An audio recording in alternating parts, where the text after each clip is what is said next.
Mon témoignage, c'est d'abord de dire merci au Saint-Père d'avoir convoqué ce synode et de l'avoir convoqué pour le thème de la famille.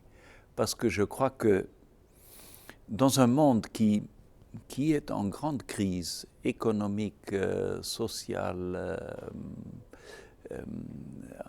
à beaucoup d'égards religieux, pensant à l'islam, la crise de l'islam, le réseau familial, c'est le réseau fondamental de la vie humaine.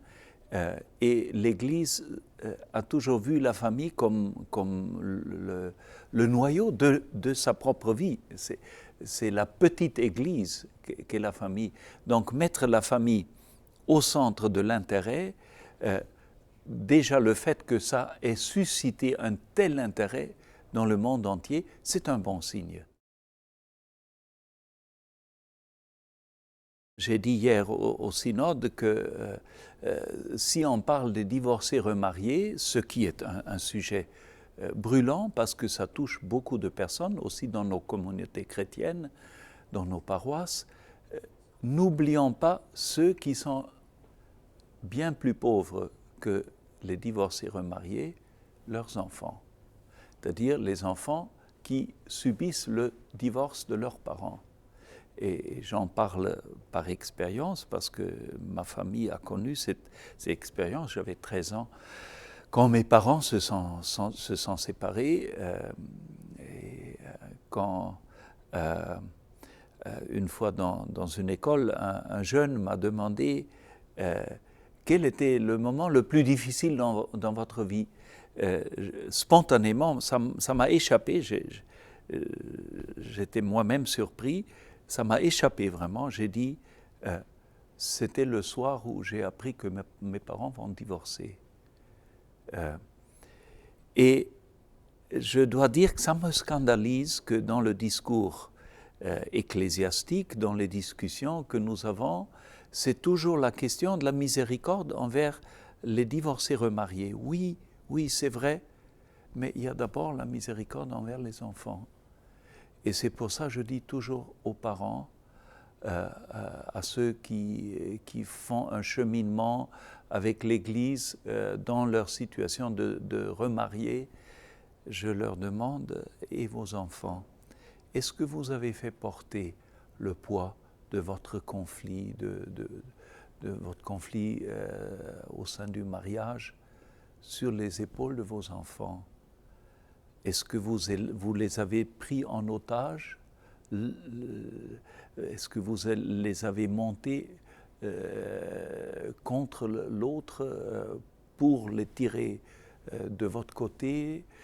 Est-ce que vous avez essayé d'éviter à vos enfants d'être les premières victimes de votre conflit? Alors généralement, il y a un grand silence quand je pose cette question. Et je crois qu'il faut la poser, non pas pour accuser, mais pour aider à cheminer dans la vérité. Et puis je dis toujours, bien sûr, compassion, miséricorde envers ceux qui vivent dans une deuxième union, mais qu'en est-il du conjoint abandonné?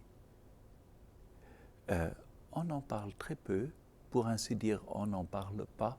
Il y a juste une petite note dans l'Instrumentum Laboris sur les personnes qui restent, comme on dit en français, en argot, qui restent sur la touche, qui ne trouvent plus de conjoint ou qui, parfois, par leur conviction, dans la validité du sacrement, qui restent fidèles à leur conjoint qui les a abandonnés. Et je dis toujours, est-ce que vous vous rendez compte combien de solitude il y a dans nos villes et même dans nos campagnes de personnes qui sont restées seules parce que veufs ou veuves de divorce.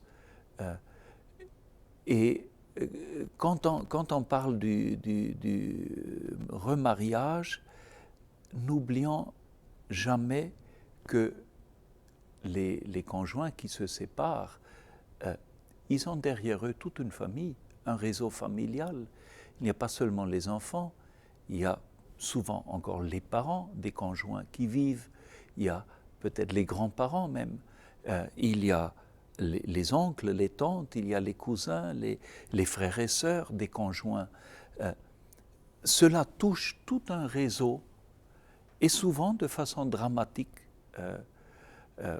Alors, avant de poser la question quelle est leur place dans la communauté chrétienne, posons d'abord la question comment est leur place dans leur famille.